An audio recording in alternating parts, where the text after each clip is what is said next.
கிறிஸ்டியை love பண்றியா? அவங்க பேர் கிறிஸ்டியா?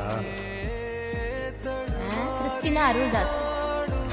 கிறிஸ்டி ஓகே, அருள்தாஸ் தான் கொஞ்சம் இருக்குது.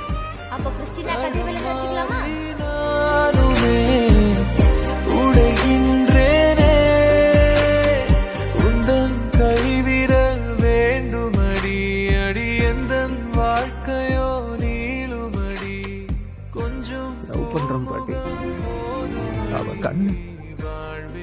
ஏதோ சொல்லுவேன்னு எதிர்பார்த்துட்டே இருந்தது. சொல்றதுன்னு தெரியல.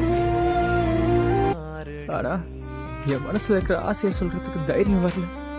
கிறிஸ்டி சார், அவன் கூட வாழணும் சார், அவன் கூட வாழணும் சார். எத்தனை ரணங்கள் இருந்தாலும், ஏன் மரணமே வந்தாலும், உன் கைப்பிடித்ததும் மீண்டும் உயிர் தெழுவேன். என்னவனே, உன்னை விட வேறென்ன வேண்டும் எனக்கு இப்பூமியில் வாழ?